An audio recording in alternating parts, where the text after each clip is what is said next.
Avec BFM Business, ajoutez une étoile à votre week-end. Goût de luxe Paris, l'édition du week-end. Karine Vergnol et Emmanuel Rubin.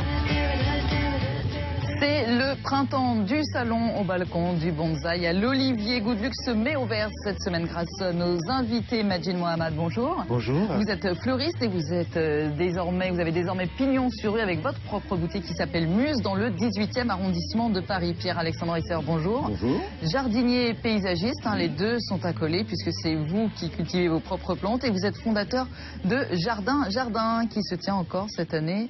Au premier week-end de juin aux Tuileries. Je suis cofondateur. Cofondateur, on parlera de vos acolytes tout à l'heure. Pierre-Dominique Martin, bonjour. Bonjour. Vous êtes fondateur de Urban Green, un nouveau concept d'aménagement paysager qui s'adresse à tous, pour ceux qui justement n'ont pas toujours la main verte, mais qui aimeraient avoir un petit peu de vert chez eux. Pierre-Alexandre Risser, je commence par vous, parce que c'est vrai que l'événement Jardin que vous avez donc créé aux Tuileries en 2003 avec Olivier Riols et Xavier Laureau, a permis aussi, en tout cas c'est inscrit dans cette tendance des Parisiens, puisqu'on parle de Paris plus spécifiquement aujourd'hui, ou en tout cas des urbains, à se tourner un peu plus vers le vert, à fleurir leur balcon, à se dire tiens, il y a des balcons, il y a des terrasses, si on mettait un petit peu de vert, tiens, nos intérieurs, si on y faisait rentrer un peu plus de vert. C'est vrai que c'est assez... J'ai l'impression qu'il y a une nouvelle vague là depuis le début des années 2000 où on s'est dit tiens, on va retrouver un petit peu tout ça.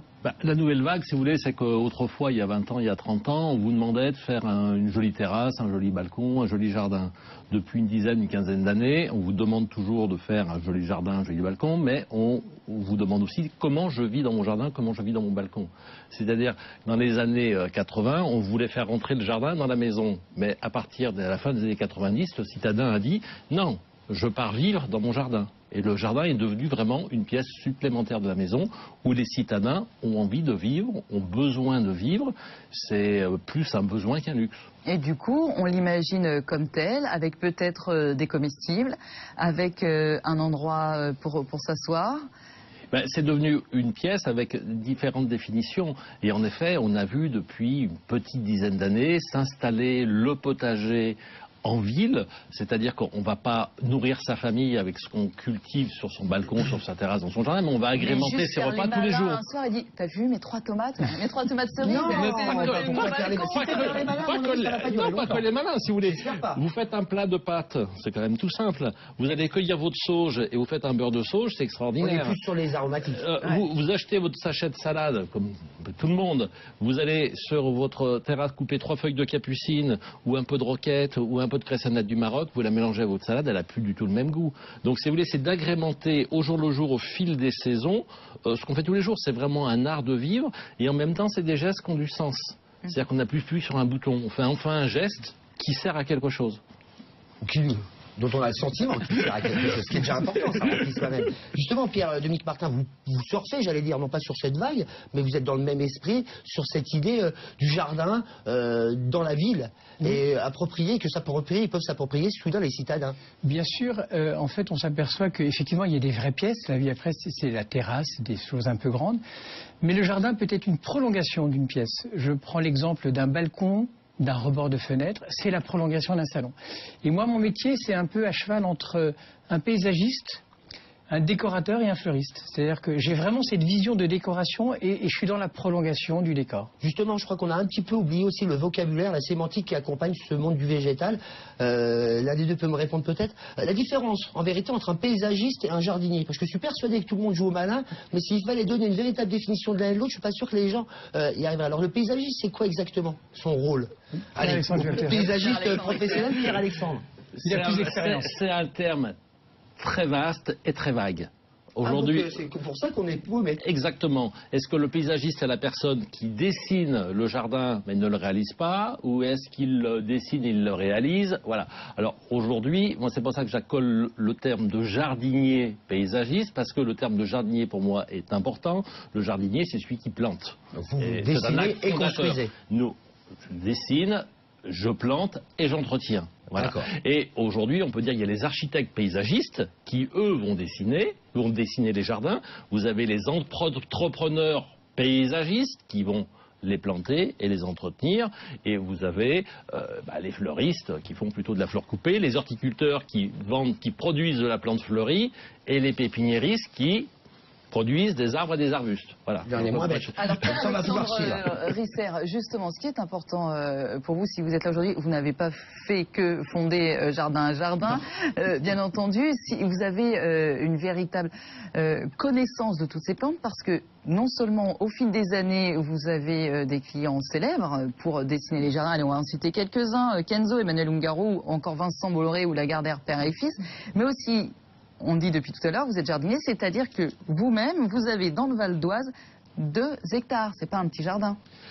J'ai réussi au fil des années, oui, à créer une pépinière. J'ai commencé par une entreprise de jardin, un bureau d'études, et ensuite une pépinière, si vous voulez, pour pouvoir, parce que j'aime faire pousser mes plantes. C'est plus par passion que par raison économique, mais ça a aussi un avantage, c'est que lorsque mes clients viennent me voir, je peux leur montrer exactement ce qui va pousser dans leur jardin, et donc ça me sert de vitrine, et en même temps, ça sert de laboratoire, parce que quand vous avez une nouvelle plante, il faut la tester sur plusieurs années pour voir sa résistance au froid, pour voir comment elle se comporte à l'ombre, comment elle se comporte avec les autres plantes, si elle est attaquée par des ravageurs, par des maladies. Voilà, on travaille avec des êtres vivants. Donc c'est à la fois une passion, c'est à la fois un besoin, et ça nous permet aussi de répondre du jour au lendemain à nos clients. Ouais, vous avez tout sous la main. Alors, on revient à Pierre-Dominique Martin, on a fait toutes nos petites parenthèses, on comprend mieux un petit peu le panorama. Justement, l'idée d'Urban Green, c'est ça, c'est ce que je disais, s'approprier cette idée du jardin. Vous disiez que le jardin qui est à la fois un prolongement et pas simplement une pièce à vivre, qui peut être une pièce à vivre, mais au-delà, bien au-delà. Ça peut être sur le balcon, ça peut être sur les intérieurs. Oui, et je crois que la véritable révolution d'Urban Green, c'est qu'on apporte un service clé en main, avec un système d'abonnement. En fait, pour le prix de 2 bouquets de fleurs par mois, on propose à tous nos clients de renouveler le décor végétal de leur balcon. L'idée est assez simple. Un jour, on était devant une façade d'immeuble et puis on s'est aperçu que certains avaient fait des essais et que les essais n'étaient pas toujours très fructueux et que les plantes étaient très vite abîmées. Et on est très cash avec nos clients. On leur dit, de toute façon, tout ce qu'on va mettre sur vos balcons va mourir un jour. Mais on a trouvé la solution. Et la solution, elle est toute simple. Il suffit de renouveler. De renouveler, c'est le cycle éternel. C'est la nature, finalement. Et en plus, c'est tout à fait la nature, puisqu'une plante n'est pas belle toute l'année. Une plante a une saison végétative. Je prends l'exemple d'un hortensia. Il est magnifique pendant 3 mois dans l'année. Le reste de l'année, c'est des bouts de branches sèches, sans feuilles. Nous, on propose à ces Parisiens de leur apporter des fleurs qui soient belles au moment où on les plante. Et une fois qu'elles ne sont pas belles, on les renouvelle sur la bonne année. Alors ça va, puisque là, on parle aussi de la promiscuité, parce que finalement, ce sont des petits espaces, tout de même, dans la réalité parisienne. On parle de balcons, on parle de terrasses. Pour la plupart, quand on a déjà de la chance d'avoir un balcon de terrasse, ça reste des petits espaces. Oui. Comment on arrive justement à orchestrer du vert dans cette promiscuité-là? Il faut, j'imagine, avoir des qualités de plantes. C'est pas la même chose que quand on a 2 hectares, quand on est à ciel ouvert, quand on est en pleine nature. Oui, il y a un vrai savoir-faire. Pierre-Alexandre est beaucoup mieux placé que moi parce qu'il a beaucoup plus d'expérience, mais un vrai savoir-faire d'une part dans le choix des plantes. Les conditions urbaines sont difficiles. Il fait plus chaud qu'ailleurs parce que sur les façades d'immeubles, il y a des chocs thermiques importants. Il y fait plus froid dans les courants d'air. Pollution. Il y a un petit peu de pollution. Il y a peu d'eau ou trop d'eau. Donc on a besoin de prendre des plantes un peu coriaces. Donc il en existe certaines. Beaucoup de plantes méditerranéennes, par exemple. En Provence, les plantes sont capables de résister 4 mois sans eau et de résister à du vent du nord avec du -5 quand il fait froid dans la vallée du Rhône. Donc les plantes méditerranéennes sont très appropriées. Et puis après, il suffit de bien faire une prolongation du décor. Et le vert est bien souvent suffisant. Parce que le vert se marie très bien avec le minéral. La ville est un milieu très minéral. Et quand on met du vert, et je dis bien, c'est pas du vert d'ailleurs, c'est des verts, parce qu'il y a une palanquée de verts différents dans les plantes, c'est souvent bien suffisant. Et je crois qu'il ne faut pas se forcer à mettre des géraniums, des fleurs très fleuries. Restons déjà dans le vert, c'est déjà suffisant. La nature est très belle rien qu'avec le vert. Et d'ailleurs, c'est important ce que vous dites finalement, Pierre-Dominique, puisque on a l'impression qu'on a une méconnaissance, qu'on fait toujours la même chose, que effectivement les géraniums, je sais pas où, les plantes d'intérieur, on va mettre toujours les mêmes. De même que quand on va chez le fleuriste, Majid Mohamed, Si on nous demande, bah, je sais pas, donnez-moi quelques roses. Ah tiens, c'est un peu la période du mimosa, mettez-moi un peu de mimosa parce qu'on ne connaît pas. Heureusement, il y a des gens comme vous et comme d'autres. Vous venez d'Iran, vous aviez au départ une boutique à Téhéran et vous avez grimpé les échelons à Paris. Vous êtes resté longtemps dans le Marais, notamment chez l'artisan fleuriste. Et enfin, il y a quelques mois... j'ai trouvé mon univers, un mois, par chance. Dans le 18e. Dans le 18e, quartier Montmartre, qui est un quartier très sympa, un peu décalé de Paris, je trouve. Donc j'essaye de travailler avec des fleurs de saison, la plupart du temps, avec des végétaux un peu rares, qu'on ne voit pas souvent, des fleurs oubliées, comme des alastromeria, comme plein d'autres choses. Eh bien... Et alors justement, ça c'est intéressant parce qu'on en parle beaucoup en gastronomie avec Emmanuel notamment qui est spécialiste, des légumes oubliés, effectivement de ces plants qu'on oublie. Alors si vous nous avez amené une magnifique composition, j'ose même pas dire bouquet à ce moment-là. Si on appelle c'est une création, je peux dire, un bouquet floral. Oui, alors si vous nous faites une petite description, qu'est-ce que vous avez là? Alors j'essaye de travailler avec... fleurs de saison, bien évidemment, mais selon d'inspiration, ça peut changer à chaque moment. Donc, quand j'adore les bouquets qui sont un peu bons, quand on sent un peu parfum, j'adore ça. Je pense qu'un bouquet qu'on offre à quelqu'un, le premier geste qu'on fait, on met le nez dedans pour savoir est-ce que ça sent bon. C'est aussi le côté oriental. Je pense que l'Orient a le sens du parfum, le culte du parfum. Je pense que partout. Nous, on l'a un peu oublié, nous. Je pense pas. Ah bon? Alors, ces branches. Alors, ce sont des branches de magnolia. Que là, actuellement, dans la nature, ils sont plein de fleurs. Elles sont trop belles. Malheureusement, c'est très éphémère comme fleurs. Même sur arbre, ça tient quelques jours seulement, n'est-ce pas? Mais c'est ça, mais c'est la magie. Mais c'est très élégant. Il faut les prendre à ce moment-là. Je trouve ça très très beau, graphiquement parlant. Elle est jolie, architecturellement parlant. Elle est belle, cette branche. Et elle dégage une élégance qu'on ne voit pas forcément dans les autres branches de la nature. C'est question de goût en même temps. Après, j'ai utilisé des hérisses que j'aime beaucoup. Pareil, c'est des fleurs de printemps. Non, ça c'est, on appelle ça les oiseaux paradis, de langage un peu courant. Sinon, Astrelesia, c'est la famille Astrelesiaceae, je crois. Je ne saurais pas dire la famille. C'est pas nous qui allons vous aider, mais effectivement, ces fleurs exotiques assez étonnantes. Voilà, un peu exotique, on va dire. Et je pense que ça se marie bien avec ce genre de branchage de magnolia qui donne un côté un peu mouvementé. Eh bien, des branches de jasmin officinal coupées qui toujours en sent le parfum de jasmin dans ce bouquet. Ça peut être un bouquet graphique, à la fois champêtre, parce qu'il y a un côté jardin, un côté champêtre. Et puis il y a la couleur. Et la couleur, je trouve, avec la couleur orange, on a un peu de chaleur dans l'esprit l'été dans ce bouquet. Justement, vous l'avez dit, donc la saisonnalité, le parfum, c'est un petit peu deux lignes de fuite importantes de votre création. On parlait de rapport à la gastronomie. Je trouve qu'aujourd'hui, dans le monde de la gastronomie, on a tout un tas d'écoles, on a tout un tas de chefs qui justement affirment. On parle de chefs créateurs, de chefs poètes, de chefs auteurs. On a moins ce sentiment dans le monde du fleurisme, même si ces dernières saisons, on a quelques grands fleuristes qui sont apparus dans le milieu. Mais généralement, quand on va chez un fleuriste, il y a toutes les fleurs. C'est ça qui est un peu pénible. On ne voit pas la personnalité du fleuriste. Comme vous le disiez, il y a toutes les roses. Il y en a quelques-uns, ça change, je suis d'accord, mais globalement, j'ai l'impression d'un grand fourre-tout. Et on n'a pas toujours la personnalité. En observant la boutique, chaque boutique, ça prend la personnalité de la personne qui dirige l'entreprise.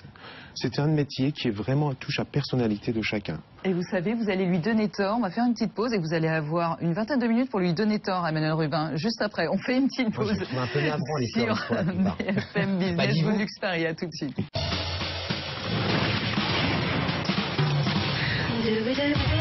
Avec BFM Business, ajoutez une étoile à votre week-end.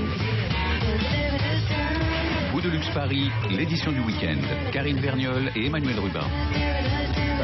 Des goûts de luxe verts et fleuris cette semaine. Quand le printemps revient, c'est le végétal qui prend possession de la capitale. Grâce à nos invités, nous sommes toujours en compagnie de Majid Mohamed, fleuriste, propriétaire de la boutique Muse dans le 18e arrondissement de Paris, de Pierre-Alexandre Risser, jardinier, paysagiste et cofondateur de Jardin et de Pierre-Dominique Martin, fondateur d'Urban Green. Alors Majid Mohamed, Emmanuel Rubin vous a attaqué. Non, je ne l'ai pas attaqué. J'ai attaqué un peu le monde de fleurisme. Alors laissez-le répondre. Effectivement. Chaque boutique de fleurs, ça prend l'image de la personne qui dirige. Et c'est un métier qui est vraiment sensible.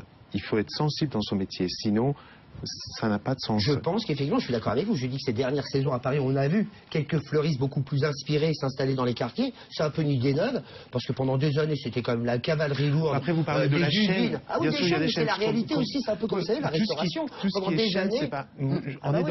Je suis dans le côté un peu artisanal. Alors, pour revenir à votre boutique, à votre justement, à votre style, puisqu'il y a des styles de fleuristes comme on a dit, vous l'avez dit, saisonnalité, les odeurs. Est-ce qu'il y a justement des fleurs que vous interdisez de vendre? Vous dites non, c'est pas dans mon esprit, je les aime pas. J'aimerais bien, mais c'est un peu difficile parce que malheureusement le marché est envahi. Mais j'aime pas vraiment vendre des roses Équateur, par exemple.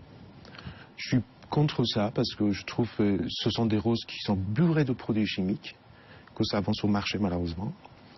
Je pense pas. C'est comme la tomate que vous mettez dans votre frigo. C'est toujours bien. Au bout de 2 semaines, elle est parfaite. Elle n'a pas de goût. La rose qui tient 12 jours, 2 semaines, elle bouge pas. Il y a un truc qui va pas. Alors c'est marrant parce que dans la tendance des fleuristes, vous avez travaillé pas mal avec sur les podiums avec des gens de la mode, des personnalités de la mode, notamment beaucoup avec John Galliano. Et on l'a vu encore sur les podiums à chaque saison. On voit c'est aussi grâce à eux que la fleur et la plante aussi d'ailleurs prend de l'ampleur et revient et donne des tendances. Alors vous venez de Téhéran, vous êtes iranien, Majid Mohammad. Un autre jardinier dont on parle pas mal, c'est le jardinier anglais John Tebbs. Un autre, c'est un Normand mais qui est installé en Belgique, Thierry Boutemi. On a l'impression aujourd'hui que ça se mélange, comme la cuisine s'internationalise, aussi l'artisanat floral, le savoir-faire floral se partage de plus en plus. Je pense que ça c'est très important parce que les gens, depuis des années, fil des années, on a vu la même chose tout le temps. Et là maintenant, il faut qu'on le développe de manière un peu plus élégante, un peu plus naturelle même, parce que il n'y a rien de plus joli que tout simple. La sobriété, la beauté, l'élégance, la douceur qui porte une fleur. On n'a pas besoin de manipuler, d'aller plus loin pour chercher des végétaux, de ramener des végétaux qui sont quand même un peu trafiqués, entre guillemets, je veux dire. Donc je pense que c'est important qu'on revient un peu en arrière, si vous voulez. Mais on arrive à surprendre quand même. Hein. Les clients qui ont la chance d'être abonnés à Urban Green ont la surprise à chaque saison d'avoir une nouvelle collection. D'ailleurs, sur le site internet, on parle de collection. Donc on a vraiment un rapprochement entre la mode et le monde du végétal. Et à chaque fois, on leur propose des choses qui sont différentes. Mais l'avantage de cet abonnement, c'est qu'ils ne viennent pas chercher quelque chose comme dans une boutique.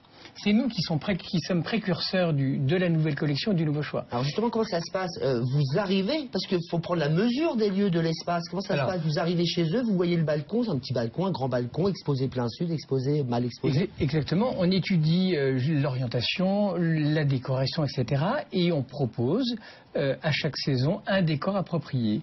On utilise par exemple pas mal de graminées, parce qu'on a tendance à aimer en ce moment, nous, les décors un peu bucoliques, avec des choses qui sont très proches de la nature. On n'aime pas trop les jardins structurés à la japonaise, on essaye de faire des choses un peu plus bucoliques.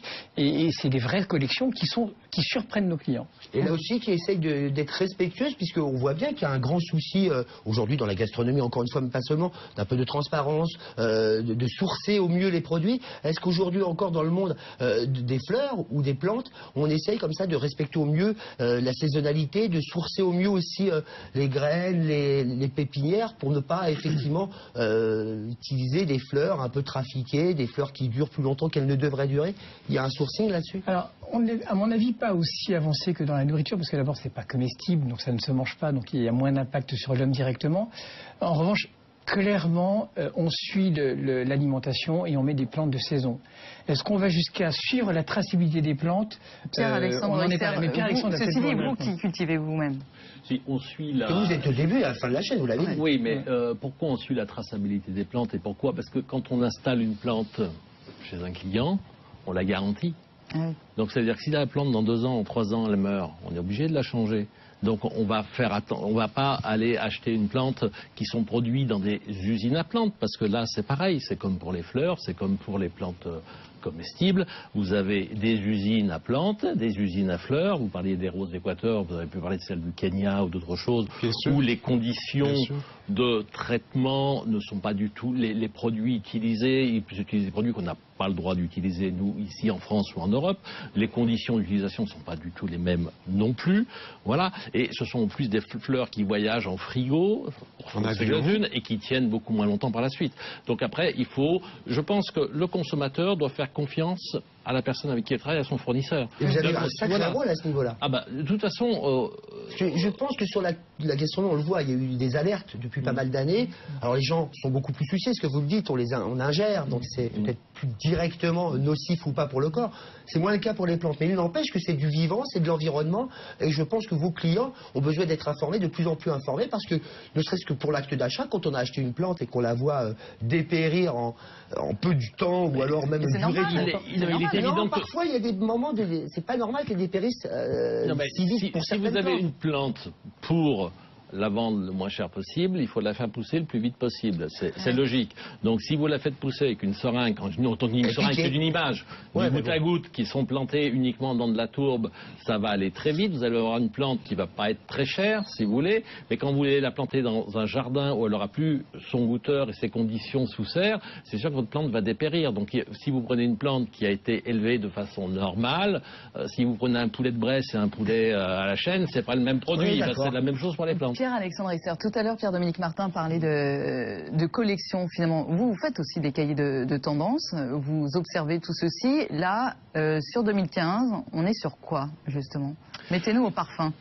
La tendance au jardin, si vous voulez, d'abord, elle est plus définie par nos clients que par nous. On ne va pas décider que cette année, on va faire ci, on va faire ça. Cette année, c'est du rouge. La tendance au jardin, elle est plus lissée que sur la mode, si vous voulez. Et la tendance au jardin, c'est quoi en ce moment? Aujourd'hui, c'est des jardins qui poussent un peu plus tout seuls, qui demandent moins d'entretien et qui ont un côté un petit peu plus sauvage. Voilà, c'est-à-dire que la tendance, c'est que nos clients puissent profiter de leur jardin, vivre dans leur jardin sans être esclaves de l'entretien de leur jardin. Et qu'est-ce qui correspond à ce besoin? C'est ce besoin. La tendance se définit comme ça, si vous voulez. C'est pas, on ne va pas dire une année c'est rose, une année c'est violet. Ça marche pas comme ça. Un peu plus magique aussi, un espèce de retour à la simplicité, à presque la fleur surgit de son naturel. Oui, et qu'on capterait comme ça, comme un bouquet. Si vous voulez, c'est d'essayer d'avoir quelque chose, d'avoir un jardin qui va vous demander moins d'arrosage, moins d'engrais, pas de traitement. Moins de temps à entretenir parce que les gens, les citadins travaillent de plus en plus, pour ceux qui travaillent, et ont moins de temps, ils veulent profiter de leur jardin sans en être esclaves. Il a tout compris, Pierre-Dominique Martin, finalement. C'est exactement la sociologie du Parisien qui n'a pas le temps, qui est peut-être un peu paresseux. J'ai encore mieux. Regardez. Alors, ça c'est l'atelier boutique Green Factory qui s'est installé il y a quelques mois rue Lucien Sampé dans le 10e arrondissement. Qu'est-ce que c'est? C'est un jardin miniature sous verre. Ça s'appelle Triki. Et l'idée, on fait une petite composition. Alors, Pierre-Alexandre Risser, vous allez mieux connaître que moi les essences qui ont été utilisées, les petites plantes. Mousse et une fougère. Mousse, fougère. Et un ficus. Et un petit ficus. Un petit ficus. L'intérêt, c'est un écosystème. Ça vit tout seul, c'est-à-dire qu'on l'arrose 3-5 fois par an. Verdict. Un petit peu plus. Un petit peu plus, mais en tout cas, ça vit tout seul. Et pas trop.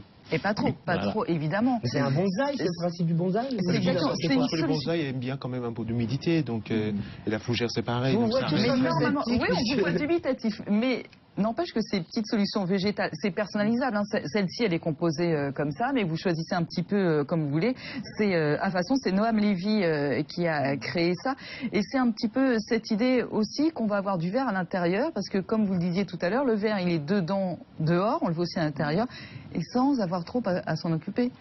Pour les gens qui n'ont pas ni de rebord de fenêtre, ni de balcon, c'est une solution d'avoir un petit jardin. C'est une solution. Moi, j'avais vu au Sultanat du Bahreïn, j'avais fait un salon l'année dernière, des petits tubes en verre avec de la mousse, et c'était en porte-clés, et c'est mon jardin que j'emmène avec moi. Il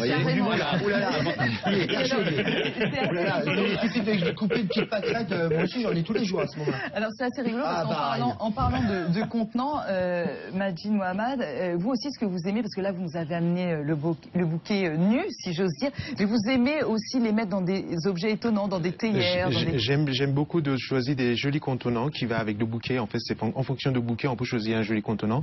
Souvent, j'essaie de chiner beaucoup de choses. Dans ma boutique, il n'y a que des choses chinées, 80% à peu près. Des immobiliers, des vases que je chine dans toute l'époque, selon les budgets.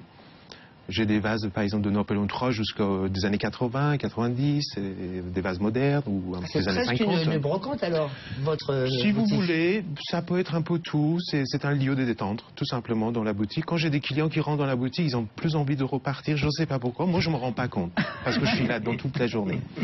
Alors, mais j'ai des gens qui rentrent, qui disent c'est très beau, c'est magnifique, on aimerait rester. Vous pouvez pas mettre une table ou une chaise pour Nous qu'on servir boive un un petit thé. thé, Pourquoi Ils pas? vont finir par en faire leur jardin, leur résidence secondaire chez vous, Pourquoi pas? dans le 18e. Juste une question, presque un petit paradoxe. Vous l'expliquiez, les Parisiens ou les urbains ont moins en moins de temps. Ce qu'ils veulent, c'est un jardin qui pousse tout seul, quoi. C'est ce que vous leur offrez avec vos propositions. On s'occupe de tout. Finalement, quand on va chez un fleuriste, on se laisse aussi aller, on se laisse porter par le conseil. On voit à l'inverse, on va encore faire un parallèle avec la gastronomie, les gens ont de plus en plus envie de mettre la main à la pâte. Il y a des cours de cuisine, se remettre au fourneau. Et là, finalement, on a le sentiment que le jardin, il doit pousser tout seul. On n'a pas envie d'aller à la main verte, de se lancer. C'est le paradoxe. Est-ce que vous, quand même, vous essayez de donner des cours, plutôt des conseils? Est-ce que vous, à Jardin, il y a quand même cette volonté de dire, allez-y, la main verte, c'est pas vrai, il suffit d'un petit peu réfléchir. Est-ce que vous, Allez, laissez-les répondre, si Urban Emmanuel, on a Green, plus vous de temps. accompagnez de la même manière? Allez, Urban Green. Non, mais nous, on est plutôt une société de service. Donc, on apporte De toute façon, c'est le vous jardin qui faites clé en tout. main, on le fait. Clairement, on apporte aussi des conseils. De toute façon, parce qu'il faut le regarder, ce jardin, il faut l'admirer. Et on n'a pas besoin d'avoir la main verte pour en profiter. On peut très bien le voir évoluer, le jardin, la fleur s'ouvre, se referme, etc. C'est une véritable leçon de choses. Et je pense que déjà ça occupe beaucoup. Et alors, L'école de la contemplation et de la méditation. si on n'a pas la chance de pouvoir faire appel directement à Pierre-Alexandre Risser, il y a ses ouvrages, Transformer son jardin ou sa terrasse avant-après, c'est aux collections Ulmer, et le jardin plaisir, voilà, puisque c'est ça aussi le départ de toute l'histoire.